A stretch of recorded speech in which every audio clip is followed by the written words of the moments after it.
አርእስተ ዜና የደቡብ ኢትዮጵያ ክልል እምቅ የተፈጥሮ ሀብትን ለማልማት በሚደረገው ጥረት የግል ባለሀብቶች ተሳትፎ ተጠናክሮ ሊቀጥል እንደሚገባ ርዕሰ መስተዳድር አቶ ጥላሁን ከበደ አስገነዘቡ።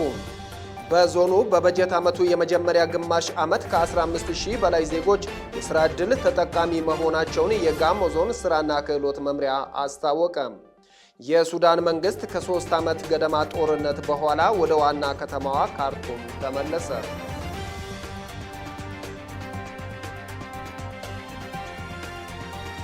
ሰላም ጤና ይስጥልን ክቡራን ተመልካቾቻችን፣ ይህ የጋሞ ቴሌቪዥን ነው። ከጋሞ ቴሌቪዥን የሰዓቱን ዜና 42 ይዤ ቀርቤያለሁ። ሲራክ ሳህለ ነኝ። ከአገር ውስጥ ዜና ጀምራለሁ። የደቡብ ኢትዮጵያ ክልል እምቅ የተፈጥሮ ሀብትን ለማልማት በሚደረገው ጥረት የግል ባለ ሀብቶች ተሳትፎ ተጠናክሮ ሊቀጥል እንደሚገባ የደቡብ ኢትዮጵያ ክልል ርዕሰ መስተዳድር አቶ ጥላሁን ከበደ አስገነዘቡ። በአርባ ምንጭ ከተማ በ120 ሚሊዮን ብር የተገነባ ሆቴል ተመርቆ ለአገልግሎት በቅቷል። ሲሳይ ማሞ ዝርዝር አለው።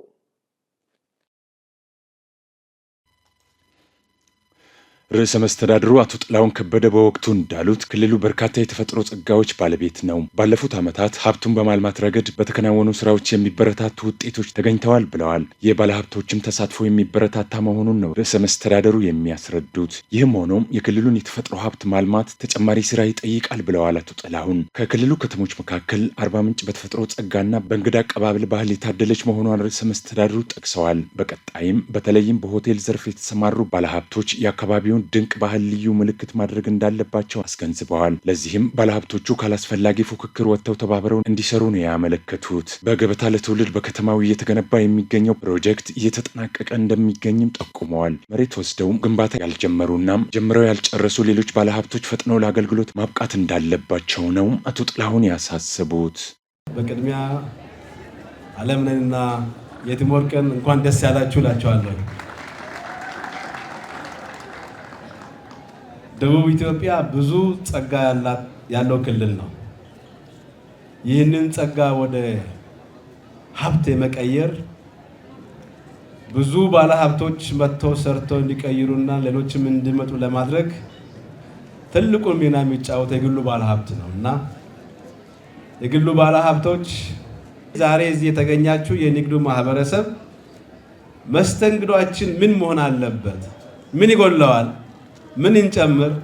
እንዴት የተለየ ብራንድ ወይም ልዩ ምልክት እናድርግ ብላችሁ ማሰብ፣ ማቀድ፣ መስራት፣ መነጋገር ይጠበቅባቸዋል። ሰርተን ለመቀየር በተለይ በመስተንግዶ የተሻለ ተመራጭ የሆነ ለማድረግ በርታችሁ እንድትሰሩ ጥሪ ለማስተላለፍ ፈልጋለሁ።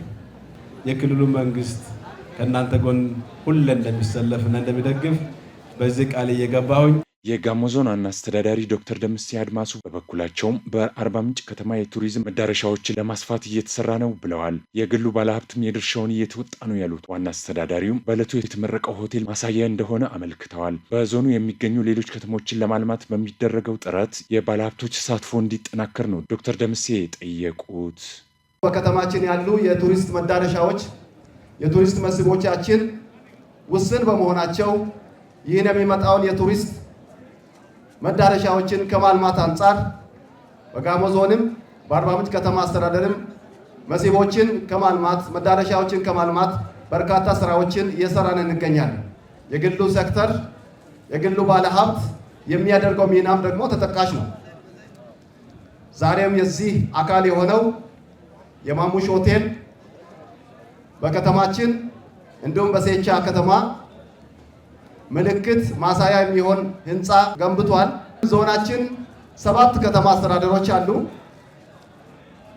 አሁን ዞናችን ተያይዞ ማደግም ስላለበት እዚህ የተገኛችሁ ባለሀብቶች ሌሎች ከአርባ ምንጭ ውጭ ያሉ ከተሞችንም ኢንቨስት በማድረግ የቱሪስቶችን ቆይታ ከማራዘም አንጻር ከመንግስት ጋር ሆናችሁ የበኩላችሁን አስተዋጽኦ ጥሪ እንድታደርጉ የአርባ ምንጭ ከተማ ከንቲባ ዶክተር መስፍን መንዛም የሁሉም ኢትዮጵያውያን መኖሪያ የሆነችው አርባ ምንጭ ከለውጡ በኋላ ተነቃቅታለች ይላሉ።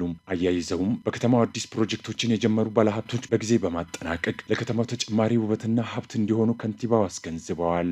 የህዝብ፣ የመንግስት፣ የግሉ ዘርፍ ሽርክና በጋራ በመስራት ከተማችን ላይ የተጀመሩ በተለይ ወንዝ ዳር ልማት ላይ የሚሰሩ የተለያዩ ልማት ስራዎች ላይ በጋራ ተቀናጅተን ሰርተን እቺ ውቧን ከተማችንን ሁሉም የሚመኛት ከተማችንን በሚመጥና ደረጃ ሁላችን ማሳድገን የጋራ ቤታችንን በጋራ በማሳደግ የቱሪስት ዴስቲኔሽን መሆኗ ይታወቃል። ግን ተጨማሪ እሴት የጨመርን ተመራጭ ከተማ እንድትሆንና ቀጣይ 10 ዓመት ውስጥ ከ10 ምርጥ የአፍሪካ ከተሞች አንዷ ለማድረግ መንግስት የያዘው ራዕይ ላይ ራሳቸው አሻራ እንድታኖሩ በድጋሚ ጥሬን አቀርባለሁ። የማሙሽ ሆቴል ባለቤት አቶ አለምነህ ዘነበም ባለ 4 ወለል ህንፃ ሆቴሉን ገንብቶ ለማጠናቀቅ 120 ሚሊዮን ብር መፍጀቱን በወቅቱ ገልጸዋል። ሆቴሉ ለ150 ሰዎች የስራ ዕድል መፍጠሩንም ጠቁመዋል። በግንባታው ሂደት የመንግስት አካላት ላደረጉት ድጋፍ ባለሀብቱ ምስጋናቸውን አቅርበዋል። በዛሬው ዕለት በከተማችን ሸቻ ክፍለ ከተማ በምናስመርቀው አዲሱ የሆቴል ማሙሽ ሆቴል በፈጣን የእድገት ጎዳና ላይ የምትገኘውን ከተማችንን ቀጣይ እድገት ከግምት በማስገባት ሰፊ አገልግሎት መስጠት የሚያስችል መልኩ በመገንባት ማጠናቀቅ ችለናል። ሆቴሉን ገንብቶ ለማጠናቀቅ በአጠቃላይ 120 ሚሊዮን ብር በካፒታል የፈጀ ሲሆን ከ150 በላይ ዜጎች የስራ ዕድል በመፍጠር ስራ አጥነትን ለመቀነስ የድርሻችንን በማበርከት ባሻገር የቱሪስት መዳረሻና የኮንፈረንስ ማዕከል በሆነችው አርባ ምንጭ ጥራት ያለው አገልግሎት በማቅረብ ለከተማዋ እድገት የድርሻውን እንደሚወጣ ቃል እገባለሁ።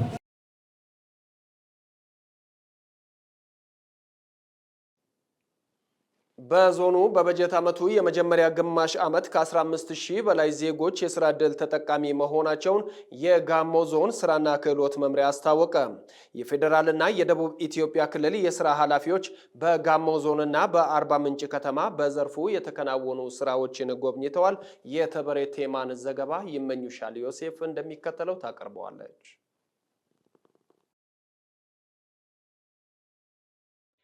በደቡብ ኢትዮጵያ ክልል በ2018 በጀት ዓመት የመጀመሪያ 6 ወራት የስራ ዕድል ፈጠራ የተመዘገበው ውጤት አበረታች መሆኑን የስራና ክህሎት ሚኒስትር ዴኤታ ዶክተር ተሻለ በሬቻ ገልጸዋል። ይህም በሚኒስቴር መስሪያ ቤቱ የተቀረጹ እቅዶች ተግባራዊ መሆናቸውን አመላካች እንደሆነ ጠቁመዋል።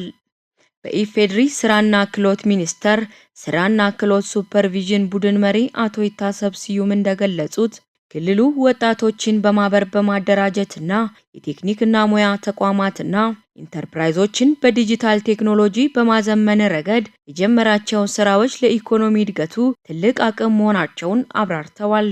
በጉብኝቱ ወቅት ሳታ ቴክኖሎጂና ቢዝነስ ኮሌጅ ለተማሪዎቹ በንድፈ ሐሳብና በተግባር የታገዘ የስልጠና አገልግሎት እየሰጠ እንደሚገኝ ተብራርቷል።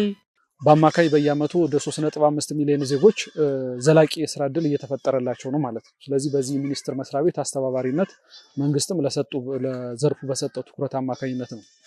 በዚህም መሰረት እንግዲህ ብዙ ጊዜ የስራ ዕድል ፈጠራ ጉዳዮች ሲነሱ መሬት ላይ ያለውን ወረድ ብሎ መመልከትና አስፈላጊ ሲሆን ድጋፍ ማድረግ፣ አስፈላጊ ሲሆን ደግሞ ጥሩ ተሞክሮች ካሉ ደግሞ ወደ ሌሎች እንዲሰፉ ማድረግ ያስፈልጋል በሚል ከዚህ በፊትም 2-3 ጊዜ እንደነዚህ አይነት መሰል ሱፐርቪዥኖች ተደርገዋል። ስለዚህ የዚህ ሱፐርቪዥንም የአሁኑ ዙር በሁሉም ክልሎች ማለት ይቻላል ይከናወናል። ስለዚህ ወደ ደቡብ ኢትዮጵያ የመጣ ቡድን በተለይ አሁን ባለንበት በጋሞ ዞን ውስጥ እየተመለከትናቸው ያሉ ጉዳዮች አንደኛ በቴክኒክና ሙያ ዘርፍ ውስጥ የሚፈጠሩ የስራ እድሎች ላይ ክህሎት መር እንዲሆን እየተጫወተው ያለ ሚና ምንድነው የሚለውን ነገር ለመመልከት ሞክረናል። ያው በጠዋቱ መርሃ ግብርም አርባ ምንጭ ፖሊቴክኒክ ኮሌጅን ተመልክተናል። ስለዚህ አጠቃላይ የዘርፉ የሪፎርም እሳቤዎች በምን ያህል ደረጃ ግንዛቤ ተወስደዋል፣ ወደ ተግባርስ እየተለወጡ ነው የሚለውን ነገር አይተናል። በወቅቱ ያየናቸውን ጠንካራ ጎኖች፣ ደካማ ጎኖች መሰረት አድርገን ፊድባክ ሰጥተናል ማለት ነው። በተለይም ተማሪዎች ከስራ ፈላጊነት ተላቀው የስራ ፈጣሪ እንዲሆኑ ለማስቻል የክህሎት መር ስልጠናዎች በስፋት እየተሰጡ እንደሚገኝ ተገልጿል። ሚኒስትር ዴኤታውና የስራ ኃላፊዎቹ በምልከታቸው ወቅት ከዚህ ቀደም በከተማ ደረጃ ያልነበሩ የንብ ማነብ ኢኒሼቲቮች መጀመራቸው አበረታች መሆኑን ተናግረዋል። የስራ ኃላፊዎቹ በምዕራብ አባያ ወረዳ የሚገኙትን የአላኮ ባርቶና የአምባሹክ የጓሮ አትክልትና ፍራፍሬ ማህበራትን የስራ እንቅስቃሴንም ተመልክተዋል። ሁለቱ የተመለከትናቸው በምዕራብ አባያ ወረዳ ውስጥ በተለይ በአባያ ሐይቅ አካባቢ ላይ ተደራጅተው በጓሮ አትክልት በሆርቲካልቸር ምርት ያየነው ነው ማለት ነው። ይሄ በጣም ውጤታማ ስራዎች እየሰሩ እንደሆነ ተመልክተናል። አሁን ደግሞ እዚህ የምንገኝበት ወረዳ ውስጥ ደግሞ በፍየል ምርት ተደራጅተው እየሰሩ ያሉ ናቸው ማለት ነው። አሁን እየተመለከትን ያለነው እንግዲህ የቤተሰብ ኢንተርፕራይዝ ነው።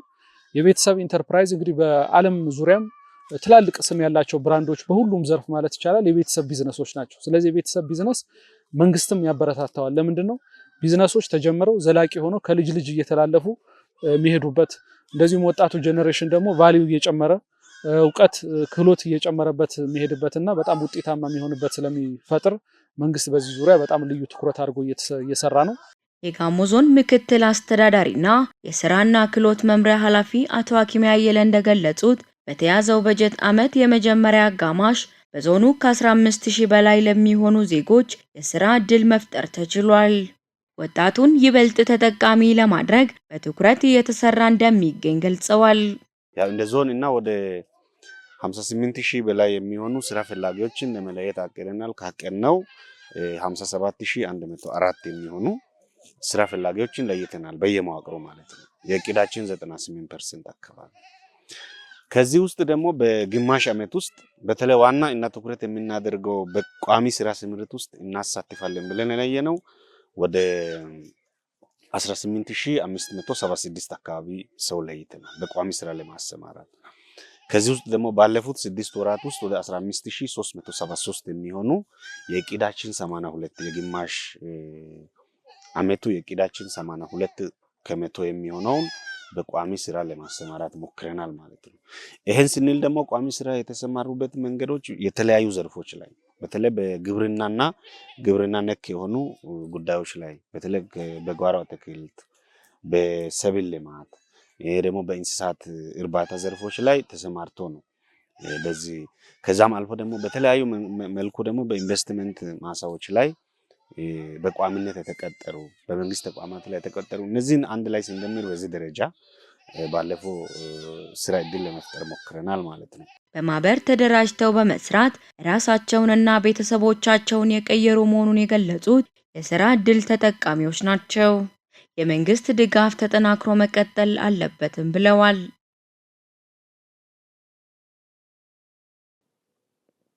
ሕክምናን ማዘመንና ማቀላጠፍ የሁሉንም ትኩረት እንደሚፈልግ ተገለጸ። የነጭ ሳር ሆስፒታል 3ኛ ዙር ጠቅላላ ዓመታዊ ጉባኤውን በአርባ ምንጭ ከተማ አካሂዷል። የብርቱካን ብዙነህ ዘገባን ፋሲካ ጸጋዬ እንደሚከተለው ታቀርበዋለች።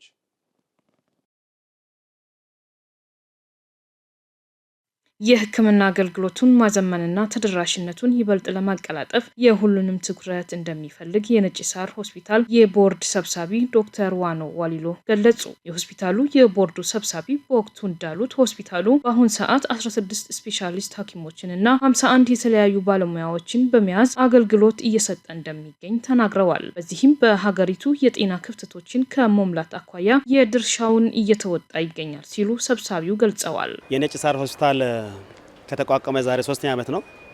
3ኛውን ዙር የዓመታዊ ጠቅላላ ጉባኤ ያደረግ ነው። በዚህ ዋናው ዛሬ የምነሱ ጉዳዮች እና የተወያየናልበት ነገር እንዴት አድርገን ነው ለአካባቢው ህብረተሰብ ቀልጣፋ የሆነ አገልግሎት መስጠት የምንችለው፣ እንዴት ነው አገልግሎቱን ደግሞ ተደራሽ ማድረግ የምንችለው የሚለው ላይ በሰፊው የተወያየን እንገኛለን።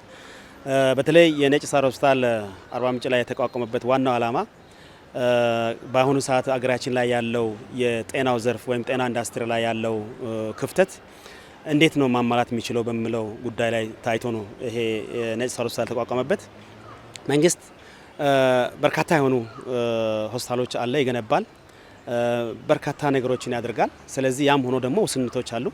ስለዚህ እነዚህን ውስንነቶች ለመሸፈን እነዚህን ክፍተቶች ለመሸፈን ተብሎ በአካባቢው ምሁራን ታስቦ ታልመው የህብረተሰቡን ጥያቄ እንዴት መመለስ እንችላለን፣ መልስ እንዴት መስጠት እንችላለን። ህብረተሰቡ ከዚህ ወዳልተፈለገ ሩቅ አገሮች ይንቀሳቀሳል። ስለዚህ ይሄን ህብረተሰቡ ባለበት አካባቢ በቀየው በሚኖርበት አካባቢ እንዴት አገልግሎት ማግኘት አለበት በሚል ቁጭት ምሁራን በአንድ ላይ ተሰብስበው ያቋቋሙት ሆስፒታል ነው። ስለዚህ በአጠቃላይ ሆስፒታሉ የተቋቋመበት በ16 ስፔሻሊስት ሐኪሞችና በ52 የተለያዩ የአጠቃላይ ሐኪሞች የሚባሉትና ነርሶችም የተለያዩ ደረጃ ያሉት ጋር ይዞ የሚንቀሳቀስ ሆስፒታል ነው። አክሎም ሆስፒታሉ ከተመሰረተበት አንስቶ በአገልግሎት አሰጣጡ ለውጥ እያመጣ መሆኑን አመላክተዋል። ሕክምናን ይበልጥ ተደራሽ ለማድረግ ሁሉም መረባረብ እንዳለበት ዶክተር ዋኖ አስረድተዋል። በአጠቃላይ በሀገራችን ላይ ስንመለከት በአካባቢያችን ላይ ስንመለከት ይህ ሆስፒታል ትልቅ የሆነ እምርታ ያስመዘገበ ነው። አንደኛ የሰውን የስራ ዕድል የፈጠረ ህብረተሰቡ ደግሞ ላልተገባ ኢኮኖሚ ወጪ እንዳይዳረግ በአካባቢው እንዲታከም በአካባቢው ደግሞ በራሱ ልጆች በራሱም ቋንቋ ተናግሮ እንዲታከም የተደረገበት ሁኔታ ነው ያለውና ስለዚህ በአጠቃላይ ስናየው ሆስፒታሉ ይሄን እምርታ የሰጠ አገልግሎት የሰጠ የሚገኝ ነው። ዛሬ ላይ እየገመገምን ያለ ነው ደግሞ እነዚህ ምን ያህል ሐኪሞች ምን ያህል ደንበኞችን እርካታ ሰጡ የሚለው ላይ ዛሬ ላይ ጥብቅ የሆነ ግምገማ ያረካን ነው። ስለዚህ በአጠቃላይ ግምገማው ውጤት ስንመለከት በርካታ ህብረተሰብ ክፍሎች ተገልጋይ በቂ የሆነ ተገልጋይ ቀልጣፋ የሆነ አገልግሎት ያገኙበት ሁኔታ የሚያሳይ እንደሆነ ነው የምንረዳው። ስለዚህ በቀጣይም ይሄን ነገር በአካባቢው አስፍተን በአካባቢው ወረዳዎች እንዲሁም አልፈን በአካባቢ ዞኖችም ጭምር ይሄን ነገር የግንዛቤ ማስጨበጥም ሆነ የሕክምናም ዘርፍ ለማሻሻል የሚደረጉ እቅድ ላይ ውይይት ላይ ነው የምንገኘው ዛሬ ላይ።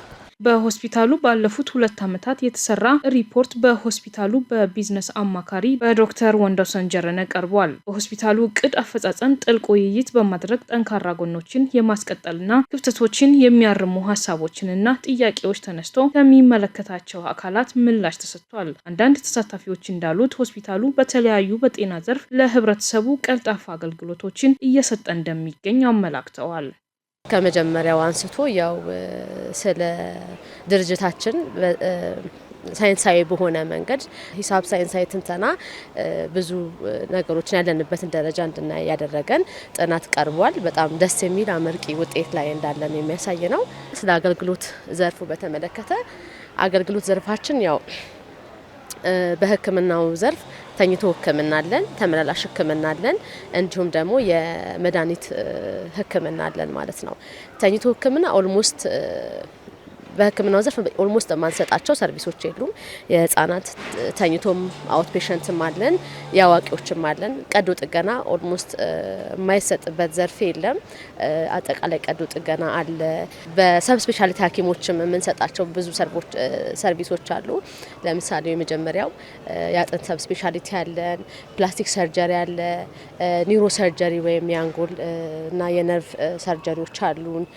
እንዲሁም ደግሞ በሰብ ስፔሻሊቲ ሌላ የምንሰጠው የኢንዶክራይን ኤንድ ብሬስት ሰብ ስፔሻሊቲ ዘርፍ ሰርቪሱን እንሰጣለን። በህፃናት ዘንድ ከጨቅላ ህፃናት ጀምሮ ከፍ እስካሉት ህፃናት ድረስ አገልግሎቱን እንሰጣለን። ናይሳር ሆስፒታል ሲመሰረትም ጀምሮ ጠንካራ መሰረት ላይ የተጀመረ ድርጅት ነው። ምክንያቱም ሞስት ሞደርን የሚባል ማሽነሪዎችን በመያዝ ማሽነሪዎችን ብቻ ሳይሆን የሰው ሀብትን በመያዝ በእያንዳንዱ ዲፓርትሜንት ፉሊ የሆነ ስፔሻሊስት ሐኪሞችን በመያዝ ሌሎች ነርሲንግ ዲፓርትሜንት፣ የሚዲፋየር ዲፓርትሜንት፣ ሌሎች አድሚኒስትሬቲቭ ዲፓርትሜንቶችን በመያዝ አገልግሎት መስጠት የጀመረ ትልቅ ተቋም ነው።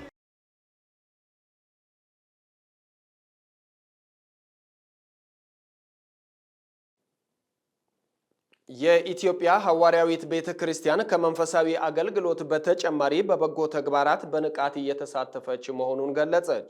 የኢትዮጵያ ሐዋርያዊት ቤተ ክርስቲያን የጋሞ ሰበካ በአርባ ምንጭ ስልጠና ማዕከል በመንፈሳዊ አገልግሎት ያሰለጠነቻቸውን ከ61 በላይ ተማሪዎችን አስመርቃለች። የከበቡሽ ብርሃኑን ዘገባ ደግሰው በቀለ ያቀርበዋል።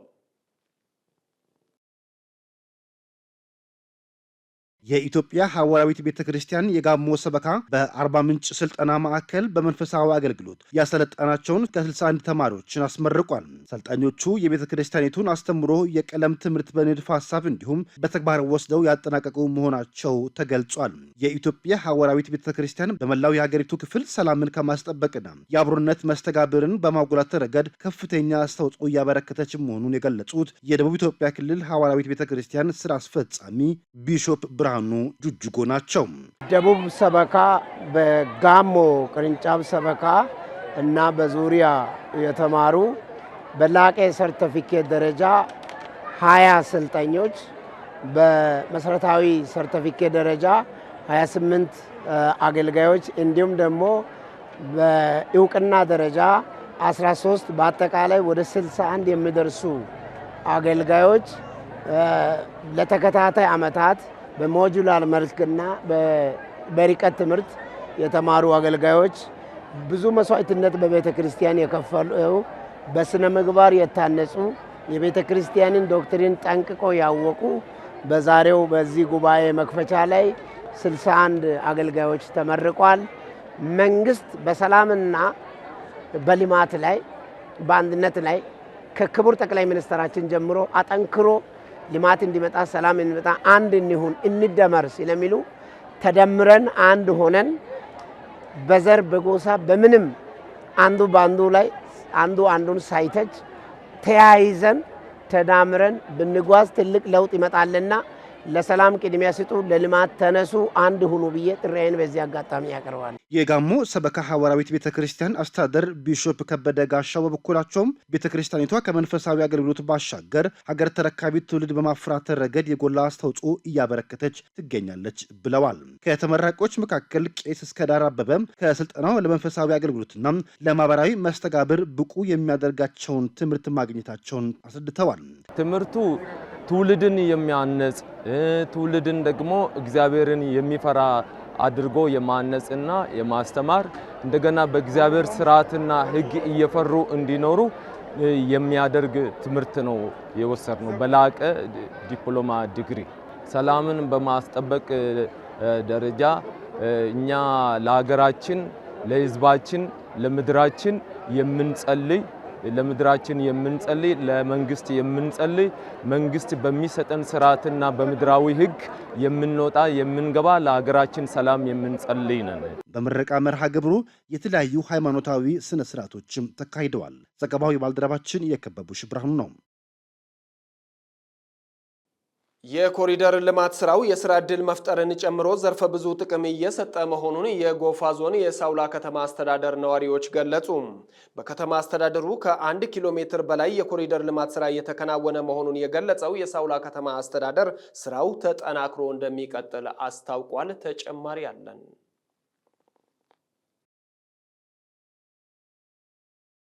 በከተማዋ እየተሰራ ያለው የኮሪደር ልማት ስራ የስራ ዕድል መፍጠርን ጨምሮ በብዙ መልኩ እንደጠቀማቸው የጎፋ ዞን የሳውላ ከተማ ነዋሪዎች ተናግረዋል። የኮሪደር ልማት ስራው የእግረኛ የመኪና መንገድና የብስክሌት መንገድን በለየ መልኩ የተሰራና እየተሰራ ያለ መሆኑ ከዚህ ቀደም ከመንገድ መጨናነቅ ጋር ተያይዞ ይከሰቱ የነበሩ ችግሮች እንዳይከሰቱ ማድረጉንና ስጋታቸውንም የቀረፈ መሆኑን ተናግረዋል። እና መንገዱ በጣም ተጨናንቆ ነበር። እስከ መንገዱ ድረስ ላመራ ቤቶች ነበሩና በጣም ቢዚ ነበር። ሰው በነፃነት መራመድም አይችልም ነበር። ግን ከኋላ ይሄን ከተሰራ በኋላ አይቶ በጣም ሰው ደስተኛ ሆነዋል። ከዚህም በፊት ይሄ አካባቢ እንደዚህ አልነበረም። ትምህርት ቤቱም እዚህ አካባቢ ከመሆኑ ጋር ተያይዞ የተለያዩ ነገሮች፣ ዛፎች፣ የተለያዩ ነገሮችም ለማየት የማይመቹ ነገሮች ነበሩ።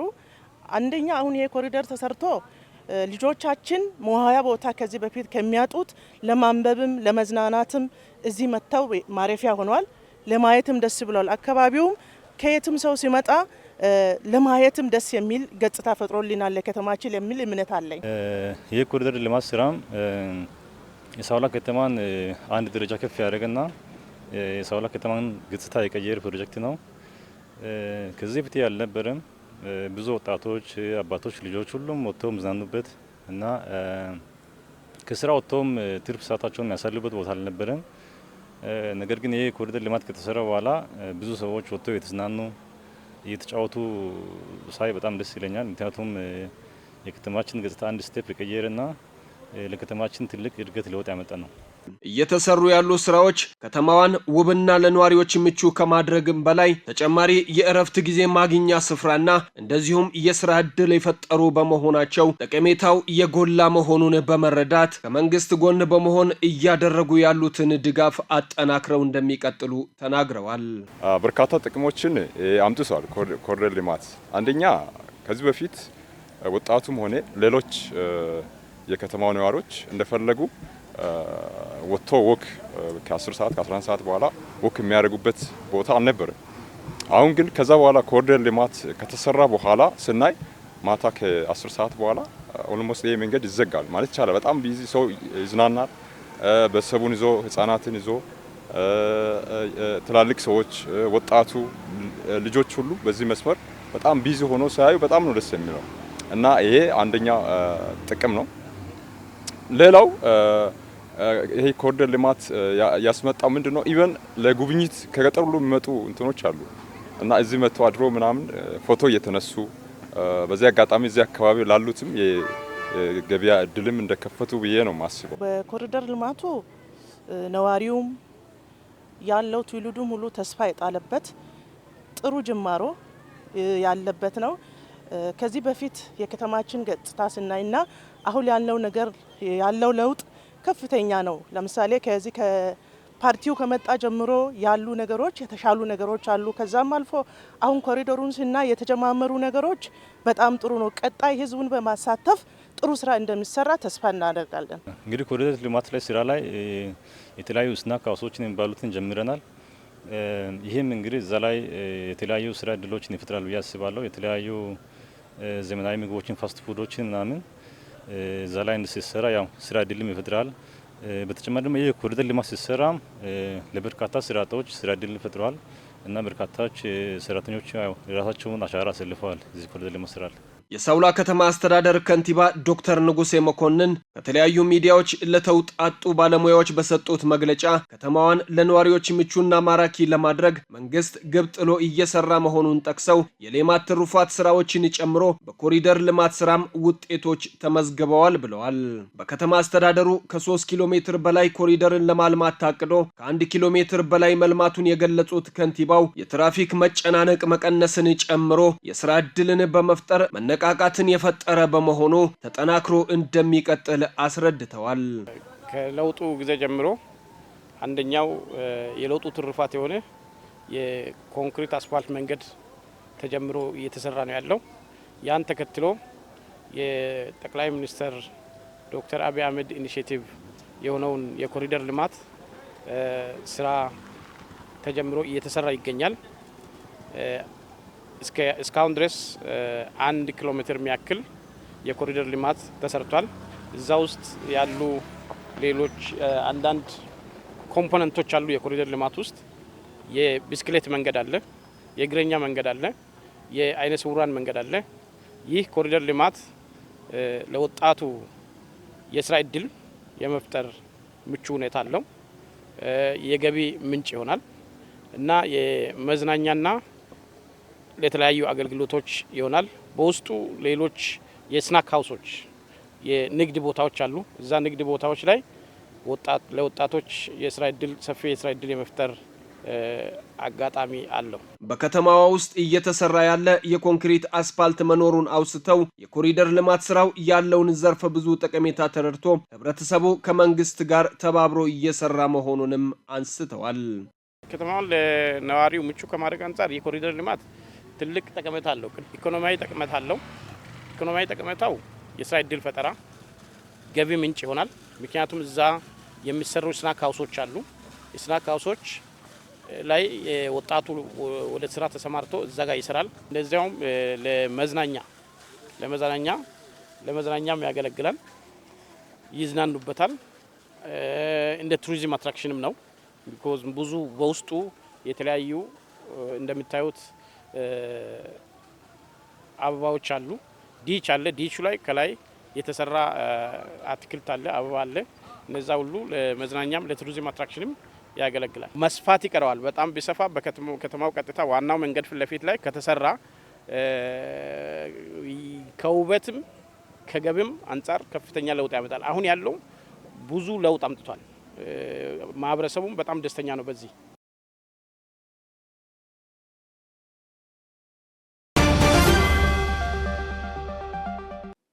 ክቡራን ተመልካቾቻችን እየተከታተላችሁ ያላችሁት ከጋሞ ቴሌቪዥን ወደ እናንተ የሚደርሰውን ዜና 42 ነው። በማስከተል ከውጭ ወዳገኘናቸው ዜናዎች ይሸጋገራለሁ።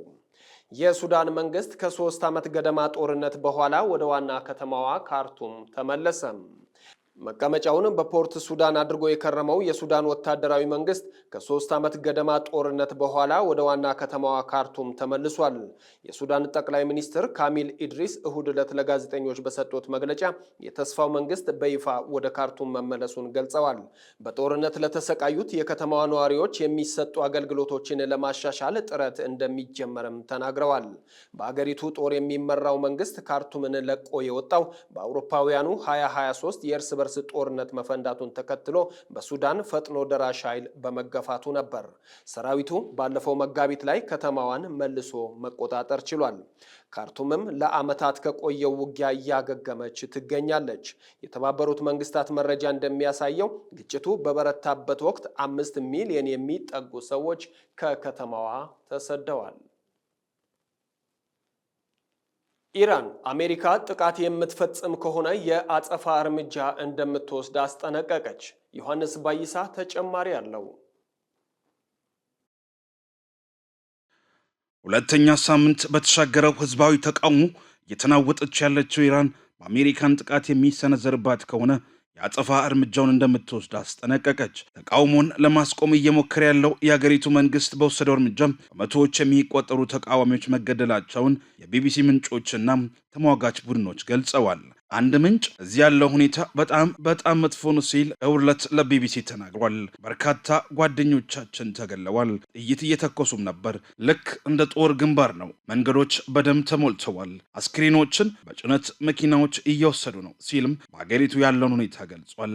ቢቢሲ በቴህራን አቅራቢያ ከሚገኙ የአስክሬን ምርመራ ክፍል የተገኘ ቪዲዮ ላይ 180 የሚሆኑ የአስክሬን ከረጢቶችን ቆጥሯል። መቀመጫውን በአሜሪካ ያደረገው የሰብአዊ መብት ተሟጋች የዜና ወኪል ከመላ አገሪቱ 495 ተቃዋሚዎችና 48 የጸጥታ ኃይሎች ህይወት ማለፉን እንዳረጋገጠ ማስተዋውቋል። ባለፉት 2 ሳምንታት ውስጥም 10600 ሰዎች መታሰራቸውን የዜና ወኪሉ ገልጿል። የተቃዋሚዎች ግድያ የሚፈጸም ከሆነም አሜሪካን ጣልቃ እንደምትገባ ያስጠነቀቁት ፕሬዚዳንት ዶናልድ ትራምፕ የኢራን መሪዎች እንደደወሉላቸውና መደራደር እንደሚፈልጉ እንዳሳወቋቸው እሁድ ዕለት ተናግረዋል። ነገር ግን አሜሪካን ከስብሰባው በፊት እርምጃ መውሰድ ሊኖርባት ይችላልን ብለዋል። ትራምፕ አስተዳደራቸው ምን አይነት አማራጮችን ለመውሰድ እያሰበ እንደሆነ አብራርተው ባይናገሩም በጣም ጠንካራ የሆኑ አማራጮችን እየተመለከትን ነው ሲሉ ጠቁመዋል። አንድ ባለስልጣን ትራምፕ በኢራን ላይ ወታደራዊ ጥቃቶችን ለመፈጸም የሚያስችሉ አማራጮችን በተመለከተ ገለጻ እንደተደረገላቸው በአሜሪካን የቢቢሲ አጋር ለሆነው ሲቢኤስ ተናግረዋል። አሜሪካ ልትወስድ ከምትችላቸው ሌሎች አማራጮች መካከል ጸረ መንግስት የሆኑ የኦንላይን ምንጮችን ማጠናከርና በኢራን ወታደራዊ ኃይል ላይ የሳይበር መሳሪያዎችን መጠቀም ሊካተቱ እንደሚችሉም ባለስልጣናት ለዎል ስትሪት ጆርናል ጋዜጣ ተናግረዋል። ኢራን ላይ ተጨማሪ ማዕቀቦችን መጣል ከአማራጮች አንዱ ሊሆን እንደሚችልም ተናግረዋል። ኢራን ፓርላማ አፈ ጉባኤ በበኩላቸው አሜሪካን ጥቃት የምትፈጽም ከሆነ በቀጠናው የሚገኙ የእስራኤልና የአሜሪካን ወታደራዊ እንዲሁም የጭነት መርከብ ማዕከላት ህጋዊ የጥቃት ኢላማዎች እንደሚሆኑ ማስጠንቅቀዋል። በአገሪቱ በታየው ከፍተኛ የዋጋ ግሽበት ምክንያት የተጀመረው ተቃውሞ በአንጻሩ የኢራኑ የበላይ መሪ አያቶላ አሊ ሂማኒ የሚመሩት የሃይማኖታዊ አገዛዝ እንዲያበቃም ወደ መጠየቅ ተሸጋግሯል።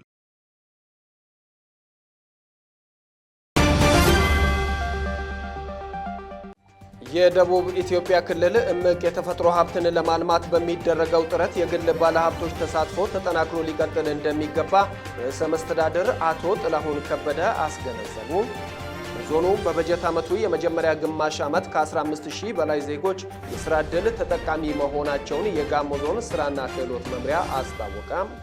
የሱዳን መንግስት ከ3 ዓመት ገደማ ጦርነት በኋላ ወደ ዋና ከተማዋ ካርቱም ተመለሰ። የሚሉት እሳቱ ያዘጋጀናቸው የዜና 42ታችን አርዕስተ ዜናዎች ነበሩ። በኔ በኩል አበቃ። ከቀሪ የጋሞ ቴሌቪዥን ዝግጅቶች ጋር መልካም ቆይታ። ጤና ይስጥልኝ።